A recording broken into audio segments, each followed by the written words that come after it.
Assalamualaikum warahmatullahi wabarakatuh. Perkenalkan, kami dari kelompok 4 ingin mempresentasikan tentang aspek eksternal dalam studi kelayakan bisnis.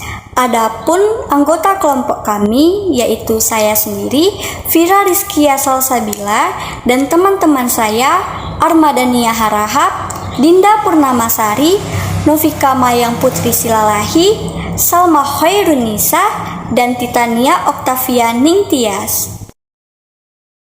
Apa sih aspek eksternal dalam bisnis? Aspek eksternal yaitu aspek yang berada di luar ruang lingkup bisnis atau perusahaan. Aspek eksternal dalam studi kelayakan bisnis terdiri dari aspek ekonomi, aspek sosial, hingga aspek politik. Aspek-aspek tersebut mempunyai pengaruh atau dampak yang besar bagi perkembangan bisnis.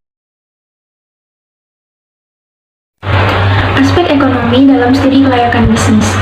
Aspek ekonomi dalam studi kelayakan bisnis biasanya dijadikan sebagai indikator ekonomi yang dapat diolah menjadi informasi penting dalam rangka studi kelayakan bisnis. Misalnya ada PDB, produk domestik bruto, investasi, inflasi, kurs valuta asing, kredit perbankan, anggaran pemerintah, pengeluaran pembangunan perdagangan luar negeri, dan neraca. Dalam aspek ini juga nantinya ditelaah apakah perusahaan atau bisnis yang akan dijalankan memberikan manfaat secara ekonomi ataupun sosial kepada berbagai pihak atau malah sebaliknya.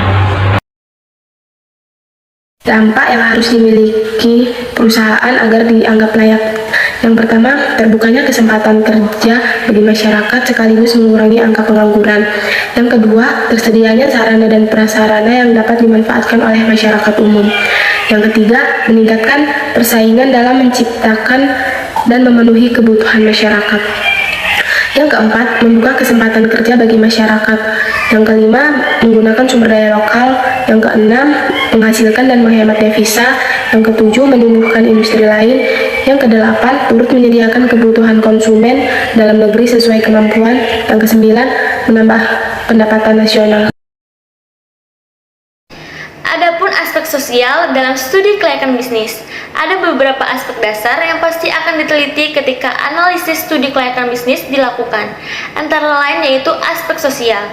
Dalam studi kelayakan bisnis, aspek sosial menjadi hal yang penting dilihat untuk mengetahui pengaruh apa yang akan terjadi dengan adanya perusahaan, khususnya bidang sosial kemasyarakatan. Dalam menjalankan bisnis, perusahaan hendaknya memperhatikan keseimbangan kehidupan sosial karena perusahaan hidup bersama dengan komponen-komponen lain yang berada dalam tatanan kehidupan yang kompleks, sehingga perusahaan mempunyai tanggung jawab sosial. Peran perusahaan yang harus ditinjau dari segi sosial ada 3. Yang pertama, perusahaan sebagai lembaga sosial. Sebuah perusahaan memiliki tugas melaksanakan bermacam-macam kegiatan dalam waktu yang bersamaan, maka disitulah terjadi interaksi sosial.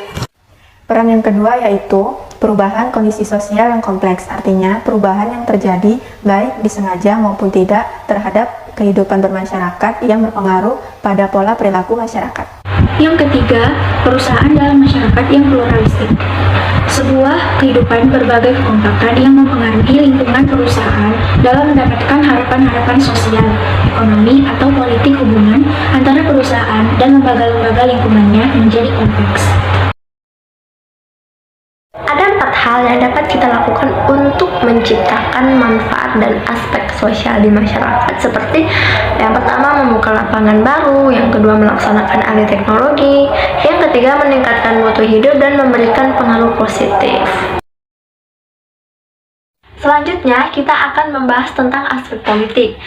Dalam menjalankan kelayakan suatu bisnis, hendaknya aspek politik perlu dikaji untuk memprediksi suatu politik apakah berkaitan dengan bisnis yang akan dijalankan agar dapat diimplementasikan tidak akan mengganggu bisnis.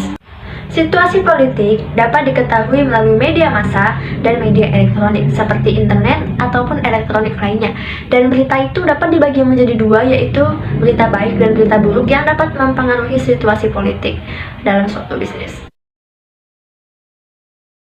Berikut implikasi pada studi kelayakan bisnis. Yang pertama yaitu bagaimana kondisi ekonomi serta peran pemerintah dapat menunjang rencana bisnis. Selain bagaimana peran bisnis setelah diimplementasikan dapat sedikit banyak mendukung pemerintahan untuk memajukan ekonomi masyarakat.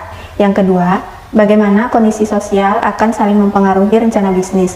Misalnya, mengenal perusahaan sebagai lembaga sosial, perubahan kondisi sosial yang kompleks, dan peran perusahaan dalam masyarakat yang pluralistik. Yang ketiga, bagaimana aspek politik akan berpengaruh pada rencana bisnis. Misalnya, berita good news dan bad news mengenai peristiwa politik di Indonesia saat mana terjadi krisis multidimensi serta kondisi bisnis. Baiklah, sekian presentasi dari kelompok kami. Saya akhiri, wassalamualaikum warahmatullahi wabarakatuh.